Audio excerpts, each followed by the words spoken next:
Seja muito bem-vindo, seja muito bem-vinda ao programa Reforma na Régua. Aqui nós queremos te ensinar como fazer uma reforma no tempo e no orçamento previstos. Eu sou o Marcelo Sanches, engenheiro. E eu sou Luciana Jorge, arquiteta, e o tema de hoje é salas, né? A gente estava aqui pensando, ainda faltava a gente conversar sobre as salas, né? E como que a gente pode fazer para ter um bom resultado no projeto e na execução de uma sala, né?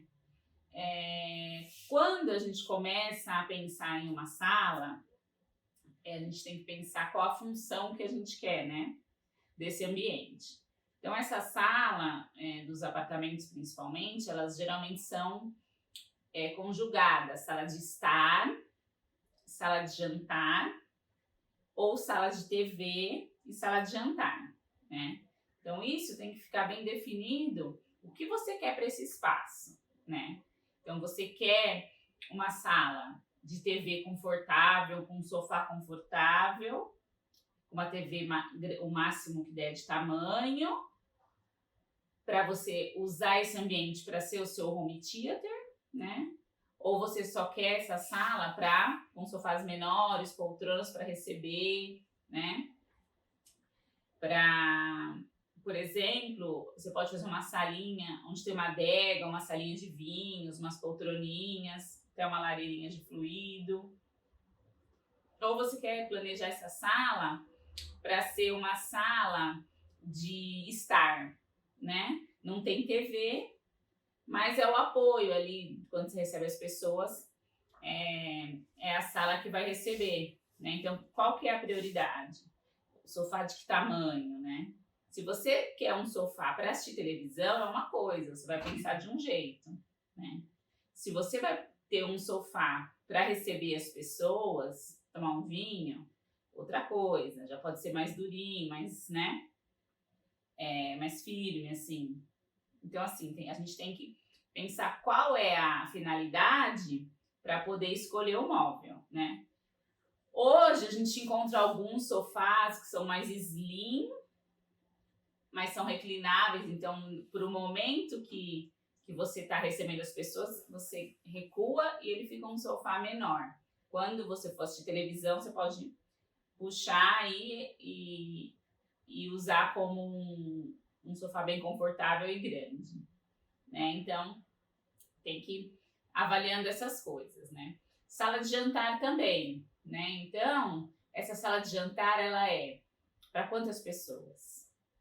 Eu recebo poucas pessoas, né? Então, uma mesinha redondinha, 4 cadeiras, resolve. Ou não tem muito espaço, às vezes precisa fazer um banco, né? E uma mesa e na circulação ter as cadeiras, né? Porque no banco, quando você coloca um banco, você não precisa circular atrás dele.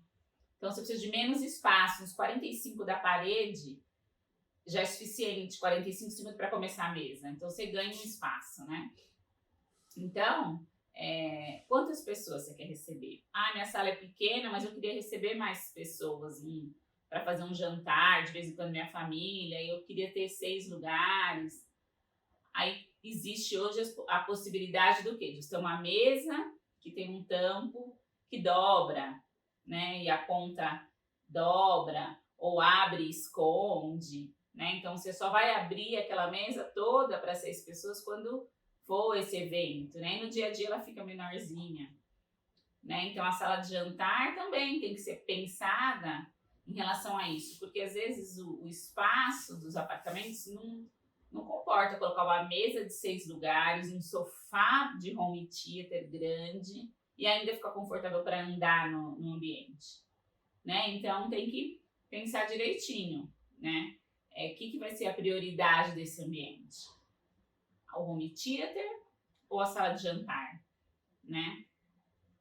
E a relação com a cozinha, né? A sala lá vai ser uma cozinha que vai estar americana ou não, então essa mesa ela vai estar de apoio para essa cozinha, então vai estar próxima a essa cozinha, né? Ou vai estar saindo já da parede da cozinha, né? Então essa mesa de jantar ela é apoio do quê? Da cozinha ou da varanda? né? Então, a gente tem que planejar. Se a sua varanda é uma varanda gourmet, é bom pensar que essa ligação, varanda gourmet, mesa de jantar e cozinha, é legal que ela aconteça, né? Que elas sejam integradas, né? Se não, se a sua varanda não é uma varanda gourmet, ela só é uma varanda que você vai colocar às vezes um frigobar, um banco, um balanço, então é ali a extensão da sala, né? E aí sua sala de jantar pode estar só ela ligada com a cozinha, né? Então essas escolhas é bom fazer para poder o quê? Dimensionar esses móveis, né? Para dimensionar o que vai ser a prioridade.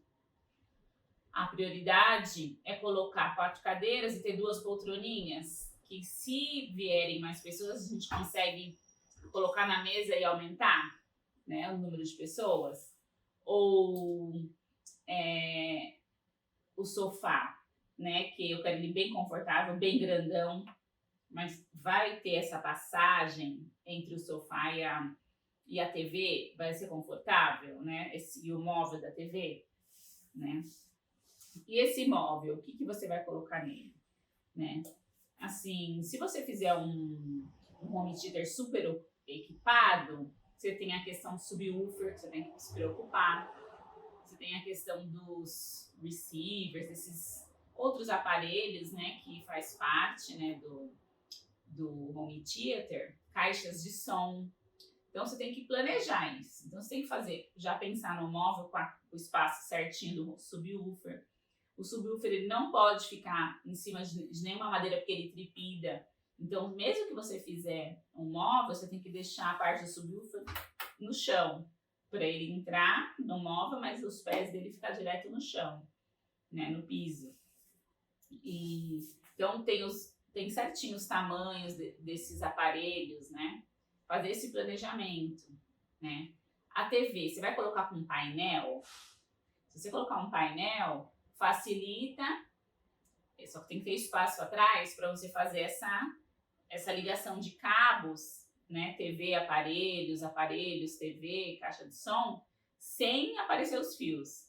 Ah, não, minha vontade é de não ter um painel e da TV estar na parede, eu vou colocar um papel de parede. Então tem que se preocupar em fazer uma tubulação por dentro da parede, onde passa todos esses fios, para eles não ficarem aparecendo, né? E a profundidade desse móvel, você também tem que levar em consideração, além do tamanho do aparelho que vai ali, a circulação que vai ter entre o sofá e ele, né?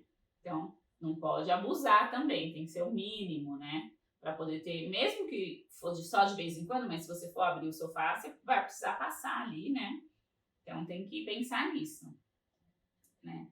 Em relação a persianas, cortinas, eu sempre falo que se a passagem da sala for para uma varanda, o ideal é colocar cortina de tecido, né? Se for fechado, né? Se tiver um vidro, tá? Se for fechado, por quê? Porque você recolhe ela para o lado para passar, né? A persiana, você tem que subir, fazer o mecanismo todo dela subir, com controle remoto ou não, ou manual, você tem que subir, e aí para passar é ruim. Então o ideal é você ter essa possibilidade de você recolher para um lado, né? E ela a cortina ela traz um aconchego também. Então às vezes a proposta é de um home theater, um determinado dia você fecha para a luz ficar favorável, né, a assistir o filme. Então é legal você ter essa cortina que você pode, né? Então pensar nesse tecido, né? Como ele vai ser, para ele não ser totalmente transparente e não colaborar com isso, né? Então esse tecido como que ele é, né? Então tem que pensar nisso também, né? E a iluminação é uma coisa que é importante para salas, né? A iluminação ela é importante porque ela traz um visual, ela traz cenas dos momentos que você quer usar. Então, por exemplo, se você quer ter esse momento de home theater, então você pensa ali no seu espaço. É uma coisa simples, é o sofá, o móvel da TV. E aí, mas você não pode colocar uma luz na frente da TV, para não atrapalhar. Então, sempre ali na parte da TV tem uma coisinha, uma luz indireta, né? Que você está assistindo TV e seu olho não está te incomodando, né? Também colocar uma iluminação mais central, uma coisa mais difusa, né? Hoje tem uns paineizinhos leitosos, né? Que deixa esse ambiente uma iluminação mais difusa, assim, para não ficar muito forte. Atrás da cabeça, que é atrás do sofá, você já pode ter uma luz que vai iluminar algum quadro, um papel de parede, alguma coisa que acontece aqui, mas como você está sentado aqui, você não vai olhar para cima, não vai ter problema, né? Então, pensar nessa ceninha, né, do home theater, pensar na cena do quê? Do jantar, da mesa de refeição, de jantar, né? A gente usa bastante colocar um pendente nessa mesa, né? A gente hoje tem vários legais, né? Uma iluminação de LED, tem simples, tem cheios de cristais, tem vários, né? Tem que ver o estilo que você está escolhendo aí, mas é legal você ter uma coisa central na mesa de jantar, né? E nas laterais das paredes sempre ter uma iluminação de um quadro, ou de um papel de parede, um revestimento, né? Um revestimento 3D, às vezes a gente usa assim só numa parede, né? Aí põe uma iluminação para iluminá-lo, né? Uma coisa que também a gente usa e abusa em sala de jantar é de espelho, né? Porque o espelho, ele dá uma ampliada visual, né? No ambiente. Então, localizar o espelho num lugar que vai ajudar a ampliar, né? Então, sempre perto da mesa de jantar a gente usa colocar um espelho maior, né? E aí cores, né? Esses ambientes, salas, né? A sala de jantar com a sala de TV ou a sala de estar ou de vinhos, né? A sala que você montar, é legal você usar alguma coisa de cor para fazer essa integração de todos eles, né?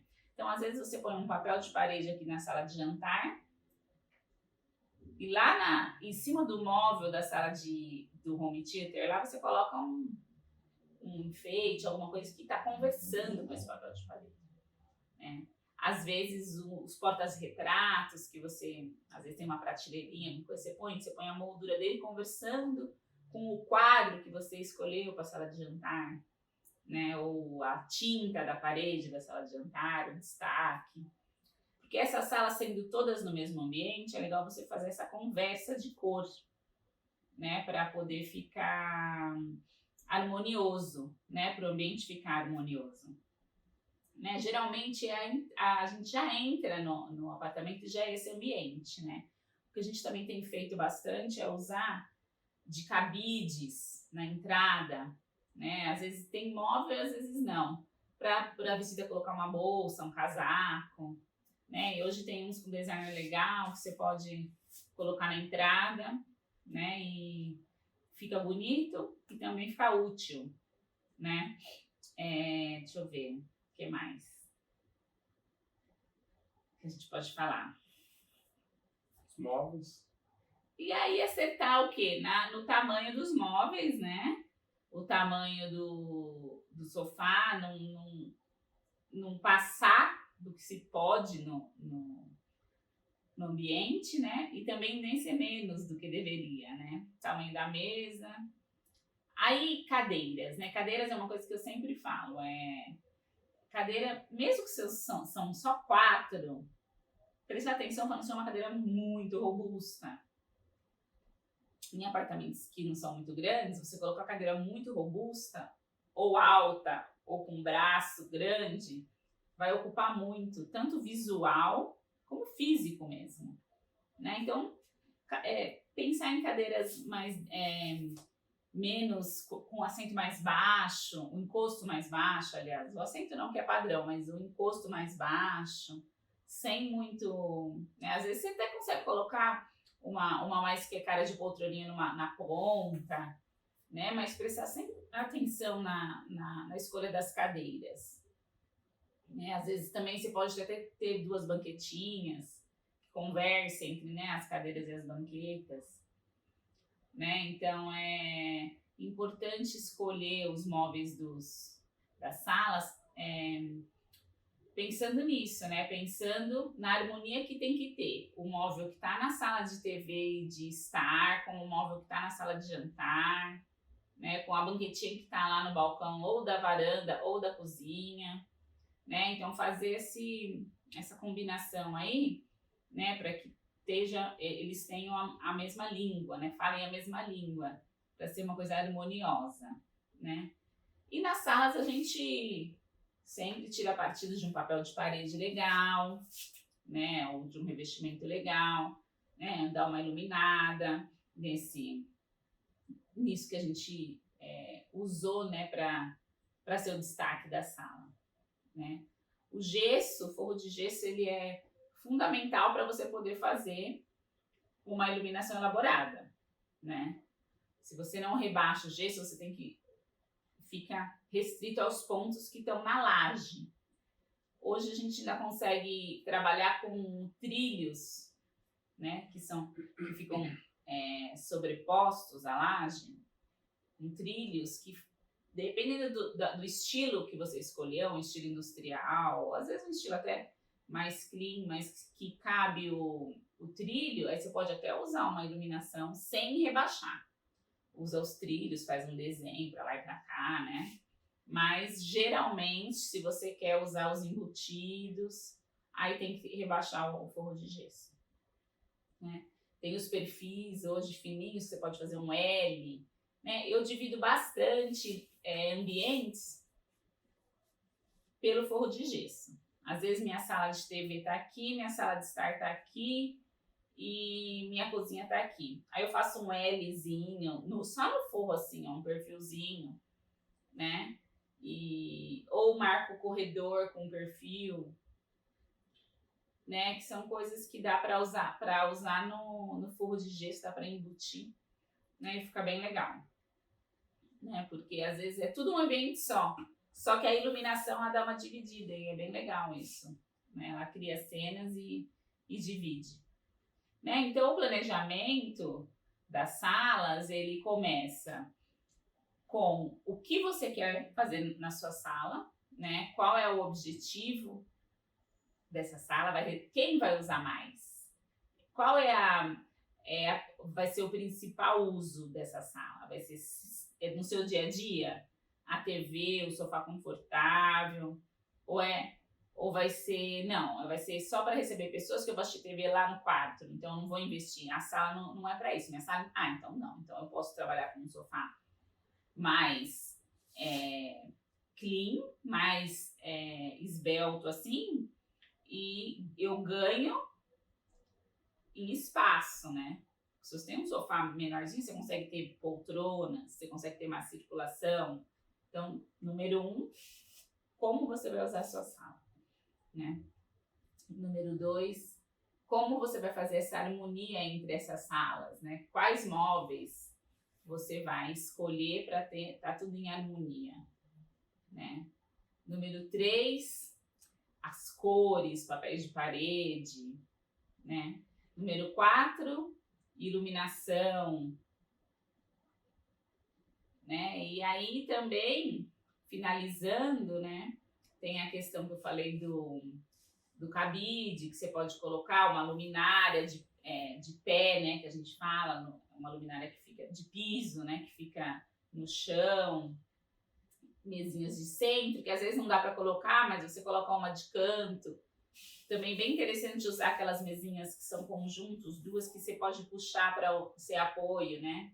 Em algum momento que precisa, né? Então, esse planejamento vai nessa linha, né? Para poder começar a comprar e a executar, né? Já falamos dos pisos das salas, né? Em outro vídeo, né? Geralmente usa-se porcelanato ou vinílico, né? Depende do que você quer, né? O vinílico ele é mais quentinho, o porcelanato ele é mais frio, mas o porcelanato ele é mais lavável, né? Ele é lavável, o vinílico já não, né? Então, embora ele você pode limpar, né? Mas não é tão lavável igual o porcelanato, né?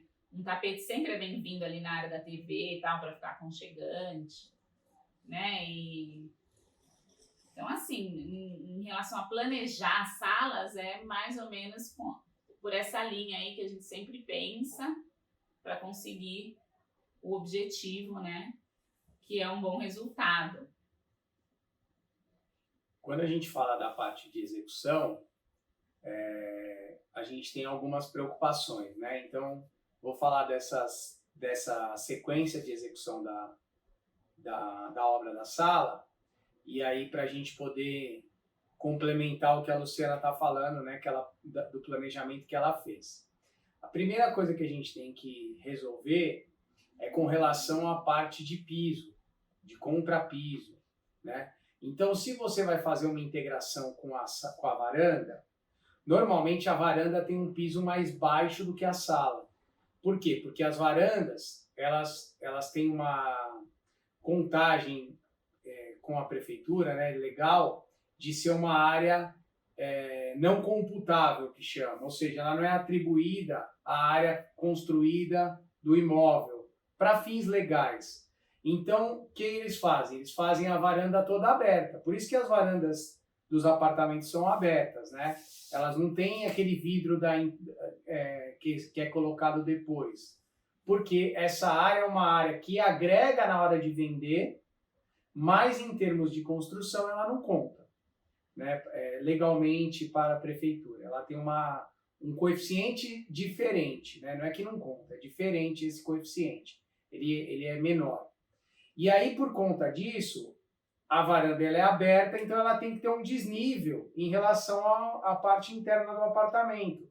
Porque se ela ficar aberta e o cliente, né, o morador quiser ela aberta, ela não pode permitir que tenha entrada de água lá dentro do apartamento, né?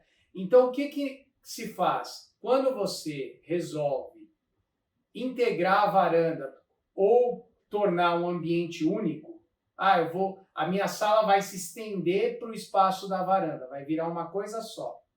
Então, se isso acontecer, você pode nivelar esse piso. Ou seja, levantar o piso da varanda para que ele fique no mesmo nível do piso da sala. Bom, normalmente essa diferença é menor do que 5 centímetros. Essa é mais ou menos a diferença que existem nos apartamentos, né, em geral, a serem entregues aí pelas construtoras. Só que você encher 5 centímetros de massa de cimento e areia, né, ou mesmo um concreto, é muito peso para a laje. O seu apartamento só, na maioria das vezes, não vai ter problema, mas se você imaginar que os 20 andares do seu prédio, ou os 26, 28, que hoje a maioria está sendo nessa altura, imagina, multiplica pela quantidade de apartamentos, a quantidade de peso que você não vai ter só numa pequena laje, né, que está sendo cheia. E todas na mesma direção, porque um apartamento embaixo do outro. Então, qual é o ideal? Quando você estiver falando de nivelamento de piso de sacada ou varanda com a parte interna da sala, é você utilizar um material leve, que a gente chama de sinazita, eu já falei isso em outros vídeos, né? Então, você usa a sinazita ou isopor mesmo, em placa, em chapas, para fazer esse enchimento, né? E aí, com isso, seu enchimento fica leve, mais leve do que se você fizer um enchimento de um concreto ou de uma massa, né? Que o peso dessa massa é muito maior do que o da sinazita. Então, se você for fazer isso, você orienta o seu prestador de serviço para usar ou a sinazita ou a argila expandida, é a mesma coisa, né? O mesmo material, ou o isopor, para você não ter um sobrepeso de laje. Em prédios mais cuidadosos, o próprio condomínio não vai deixar você fazer, se você quiser fazer esse enchimento com cimento, areia e pedra, ou só cimento e areia. Ele vai exigir que você use esse material. Mas, mesmo não havendo a exigência formal, e se isso for aí em torno de 5 centímetros, você deve, para fazer um serviço que não comprometa, né, estruturalmente o prédio, que você use isso, tá? Independente de você contratar um engenheiro ou um arquiteto para fazer, ou se você está fazendo por conta, isso é importante você levar em conta, né? Então, desta parte do nivelamento, para você falar de piso, eu acho que é o fundamental quando você está falando nisso. Outra coisa fundamental é que você pode mexer, e a gente vê isso muito nas nossas reformas, às vezes a pessoa quer trocar a porta de entrada. Quando você vai trocar a porta de entrada, você tem que ver alguns aspectos. Primeiro, esse prédio, já existem portas de padrões diferentes no corredor? Você tem vários vizinhos? Se você tiver vários vizinhos no mesmo corredor e todas as portas forem iguais, isso vai estar lá no regulamento que você não pode mexer. Então, isso é uma coisa que você tem que prestar atenção. Se você tiver ali 2 ou 4 vizinhos apenas no seu corredor, se é um hall com menos pessoas, né, com menos apartamentos, isso pode ser combinado com os vizinhos. Então, eu quero colocar uma porta um pouco maior, colocar uma porta pivotante, né, uma porta diferente, desenhada. Então, isso você tem que acertar com o seu vizinho, se você vai fazer, tanto em relação à porta quanto em relação à soleira. Porque fica muito feio você entrar num apartamento onde o seu apartamento é diferente do vizinho, a sua soleira é diferente dele. Parece que você não está num prédio que as coisas têm que ser harmoniosas na parte comum. Então, o ideal é essa conversa ser feita com os vizinhos, né? Se tiverem muitos vizinhos, existem muitos apartamentos hoje sendo entregue aí, estúdios, esse tipo de apartamento, certamente você não vai conseguir fazer esse tipo de mudança. Mas se você estiver tratando ali com 4 apartamentos, às vezes é um apartamento mais antigo, que você vai pegar para reformar, esse talvez você tenha como conversar, e se não tiver nada em condomínio, né, em regulamentos de condomínio, você fazer a alteração, mas o ideal é isso ser feito em conjunto com o seu vizinho, né? Nas portas também, hoje, você pode dar uma olhada para fazer fechadura eletrônica, se você quiser.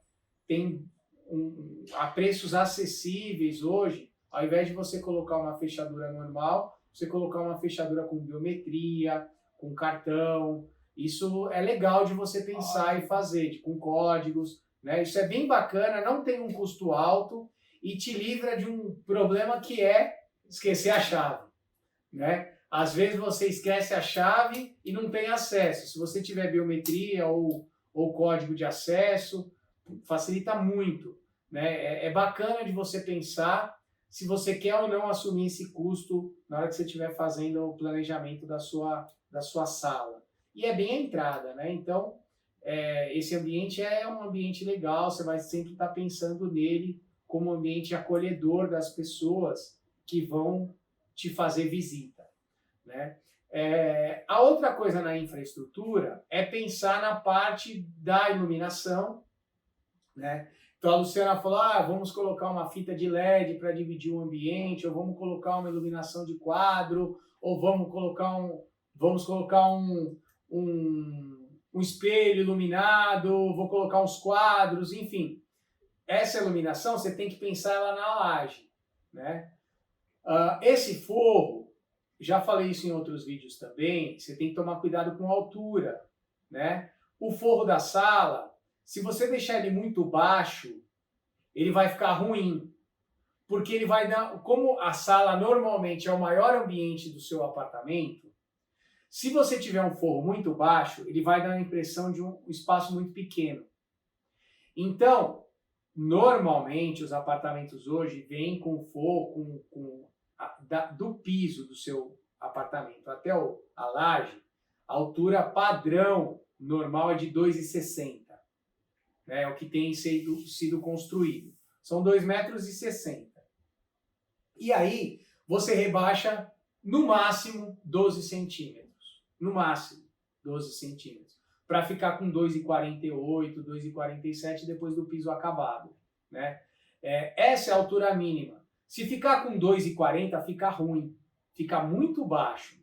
Então, se você precisar fazer 2,40, aí você tem que estudar rebaixar só uma parte, fazer uma sanca, pensar uma coisa diferente do que fazer o teto todo rebaixado. Se você tiver altura de 2,60, 2,58 e baixar 10, 12 centímetros, vai ficar com 2,46, 2,48, é uma altura boa. Muito menos do que isso, o mínimo da altura é 8 centímetros, porque você não tem como manejar a instalação do forro menos do que isso. E aí, se você fizer menos do que isso, também você tem problema nas luminárias. Né? Embora hoje tenham várias luminárias que são bem baixinhas, praticamente da espessura do drywall, né? da chapa do gesso, de 1,5 centímetro, ainda tem luminárias que vão precisar ali de 8 ou 10 centímetros. Então você tem que pensar nisso, tanto no forro quanto na iluminação, quando você for fazer. Né? Se você for colocar um forro com altura pequena, 8, 10 centímetros, você tem que comprar luminárias e lâmpadas que sejam adequadas para essa profundidade. Se você comprar lâmpadas maiores, você tem que baixar um pouco mais e pensar que não pode ficar abaixo de 2,45, 2,46, por aí. 2,40 é muito baixo, né? Então, vai parecer que seu apartamento é menor do que é, por conta do forro, entendeu? Então, você tem que pensar nesse detalhe. Outra coisa que você tem que pensar é se você for fazer uma sala de TV, uma sala de cinema, né? Vai ter o seu home theater ali com os equipamentos subwoofer, caixas frontais, caixas que ficam atrás, né? Você já pode deixar uma tubulação prevista na laje também, né? E vai colocar 2 caixas no teto, na parte de trás do sofá, para fazer aquele som de cinema de costas, né? Que ficam aquelas caixinhas que ficam atrás. Então você deixa esses pontos lá no forro, na laje, com conduíte ligado até no ponto da onde vai ficar o receiver, né? Faz esses conduítes, deixa essa tubulação prevista lá. Ah, mas eu não vou executar agora, mas eu quero ter. Então você já deixa previsto. Porque depois do forro pronto, você não vai conseguir fazer. E fica muito legal você diferencia muito o som quando você tem as caixas frontais e posteriores, né? Faz toda a sensação de que você realmente está assistindo um filme com qualidade e tal. É bacana de você pensar nisso, né? Na questão da iluminação, você pode pensar também numa automatização, né? Uma automação da iluminação.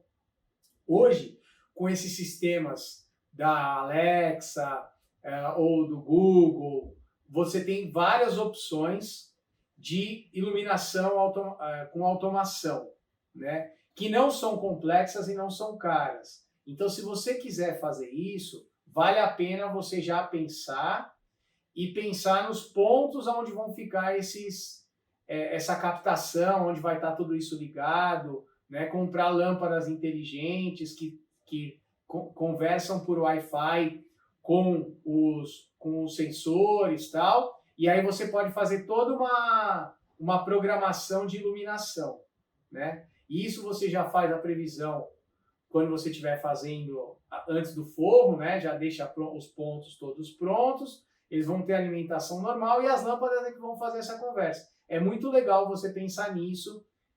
Se você gosta de tecnologia, esse tipo de coisa, faz bastante diferença. Se você também estiver pensando em fazer uma câmera de vídeo para segurança, né? O melhor lugar para você ter câmera é na sala, né?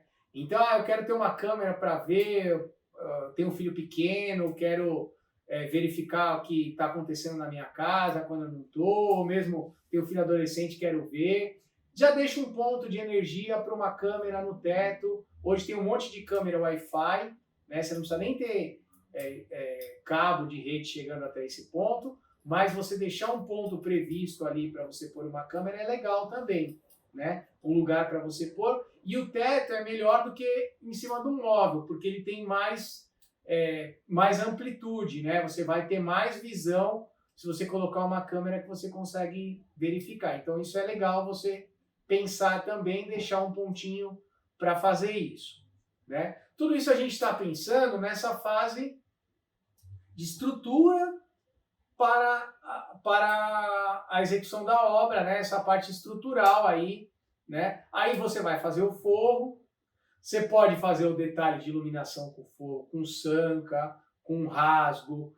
Na parte da cortina, vai ter cortina entre a sala e a varanda ou não vai ter? Se for ter cortina, é legal você fazer o cortineiro, né? Então você deixa o espaço lá, o recuo de 15, e deixa um cortineiro que vai ficar bonito, a sua cortina fica lá dentro, colada na laje, não fica aparecendo, não precisa de varão, né?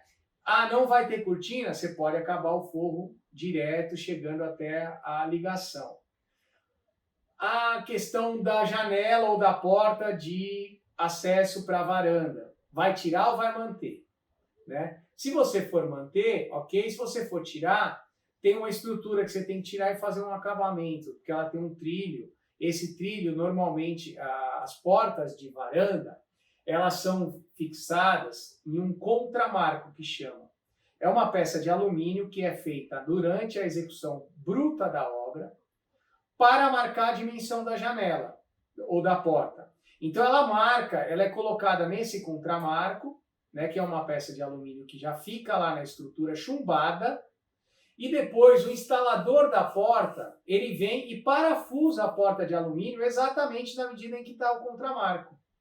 Então, se você não for deixar mais você for tirar a porta, você tem que arrancar esse contramarco e fazer um acabamentozinho de massa ali nessa ligação, né? Então tem que quebrar mesmo, ela tem uns grampos, a gente chama de grapa, que é umas inserções assim que são feitas na massa, onde é chumbado esse contramarco.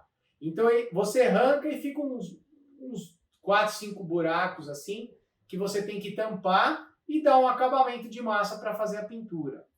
Se for tirar, você tem que fazer isso.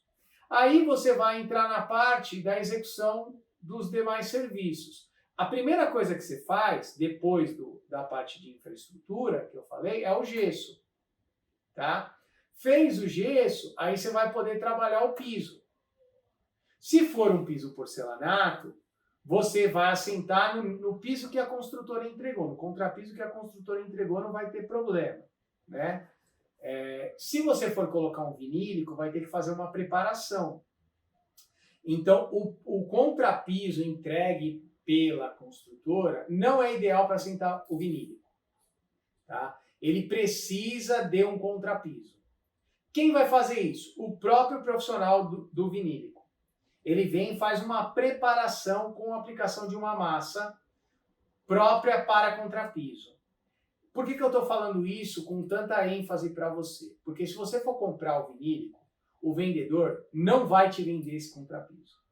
Porque ele quer te vender por um preço mais baixo e te convence a deixar isso... não, depois o instalador define. E quando chega na hora do instalador fazer, ele acaba te cobrando um preço mais alto.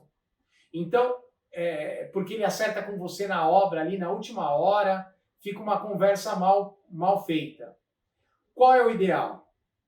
Você vai fazer vinílico na sala, já acerta com a empresa que você quer que faça o contrapiso. Eu já quero ponto. Qual é o valor? Porque você tem mais chance de barganha e de você discutir preço na hora que você está fechando junto com o piso. Entendeu? Você tem um potencial maior de discutir isso. Na hora da execução, fica o cara cobrando o preço que ele quer e vai colocar um monte de defeito e vai ter que fazer, olha, R$30 um metro, ponto, e acabou. Às vezes sai muito mais caro do que você, com uma empresa honesta, que você pega e já faz isso de uma vez, né? Então, a minha sugestão, quando você estiver falando de vinílico, é fazer desta forma.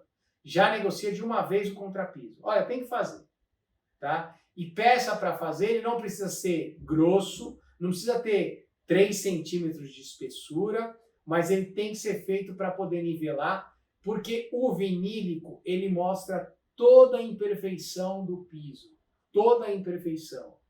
Não adianta, você vai colocar e vai ter problema se você não fizer. Mas eu não vou pagar mais barato, não vou fazer e vou deixar o cara colocar no piso da construtora. toda imperfeição que tiver vai aparecer. Porque durante a obra existe muita interferência, muita gente entrando no apartamento, fazendo serviço, deixa material ali em cima, tem massa, tem resto de massa, tem resto de gesso, tem resto de outros materiais que acabam ficando em cima do concreto entregue, né? E aí você vai ter problema com isso. Nunca vai ser 100%, então o ideal é você fazer essa conversa antes, né? Se for um porcelanato, 90% dos casos você não precisa fazer nada. Às vezes, teve algum problema na concretagem da laje, alguma coisa, e essa laje realmente não está satisfatória. Aí o seu profissional vai falar, olha, seu Marcelo, não dá para eu fazer o piso aqui, vai dar muito defeito, está muito irregular. Aí você tem que fazer um contrapiso. Então você tem que avaliar isso com o seu instalador, com o seu azulejista, né? Se você conseguir fazer isso antes, melhor, né? Aí, por último, vai vir a fase de pintura. Se você estiver fazendo a pintura para papel de parede, você vai fazer só uma demão de pintura. Você precisa fazer toda a fase inicial da pintura, que é aplicação de massa, selador, aplicação de massa, lixamento e uma demão de pintura, né? Não precisa mais do que isso. Por quê? Por que você aplica a pintura? Porque se tiver defeitos na execução da massa, vai aparecer. Quando você faz o masseamento e lixa, às vezes ficam alguns buraquinhos, alguns defeitos, né? E quando você aplica a tinta, ela mostra todos esses defeitos. E aí, se você for colocar o papel, você corrige antes. Se você não fizer a pintura e for fazer direto na massa, o papel não vai colar. Então você precisa ter uma demão de pintura para selar a massa, porque a massa, quando você lixa, fica cheia de pó.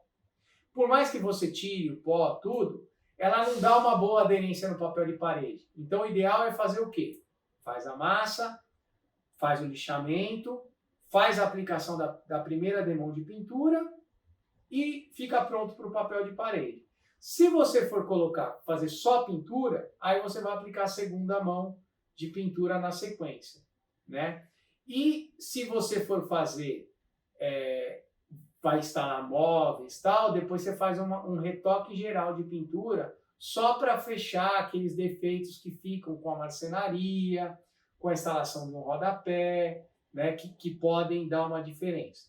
Na questão do rodapé, você pode usar rodapé tanto de madeira, como de WPC, que é o de poliestireno, que hoje está usando bastante, ou você pode fazer o próprio piso, ou rodapé pronto vendido pela empresa de revestimento, que no caso de rodapé pronto, ele tem um acabamento na parte superior do rodapé. Então você tem aí 4 opções, basicamente, de rodapé para instalar.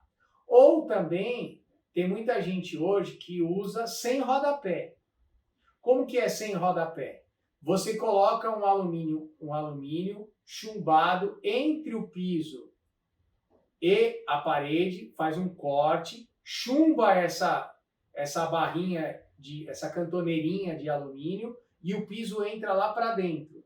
E aí você faz um bitzinho assim e fica sem rodapé. É outra forma de fazer. Esse serviço é um serviço bem especializado, que para ficar bom, o pedreiro tem que saber muito bem fazer, porque se tiver desnível no perfil de alumínio, mostra toda a irregularidade antes. Mas é possível de fazer também. Ah, não quero rodapé, você entra com o piso para dentro da parede um pouquinho, faz um cortezinho, normalmente ele é de 2 por 2 centímetros, e você coloca o piso lá dentro, como se fosse uma tabica do teto no chão. Também dá para fazer, né? E basicamente a gente termina a execução do serviço de uma sala, né? Aí depois vai entrar móvel, vai entrar decoração, esses outros itens que você precisa pensar no planejamento lá que a Luciana já passou, né? Então, acho que falamos tudo. sobre sala, incluímos bastante detalhe, né? Então, vocês têm bastante elementos para pensar no seu planejamento e na execução de uma sala. Sigam-nos no Facebook, no Instagram, no YouTube, né? Se quiserem, o nosso canal é o Reforma na Régua, né? Procurem, se inscrevam, a gente vai ficar muito feliz. Se tiverem dúvidas, podem nos perguntar, podem falar conosco. Nós estamos aqui para tratar aquilo que as pessoas precisam ver e resolver nas suas obras. A sua obra está em andamento, você tem uma dúvida, fala com a gente vai ter o maior prazer em te ajudar, solucionar suas dúvidas, te dar alguma sugestão diferente. Estamos aqui para realmente mostrar o que é possível fazer. Nosso objetivo é sempre fazer as coisas, fazer as nossas obras, reformas, no tempo e no orçamento previsto. Por isso que a gente perde muito tempo pensando, planejando, para gastar menos tempo na execução. Tem um ditado que fala que você tem 8 horas para cortar uma árvore, passe 7 amolando o machado e depois você executa, né? Então, se você puder planejar, certamente na hora de executar você vai estar muito mais certo, né, daquilo que é necessário fazer. Muito obrigado, até a próxima. Até.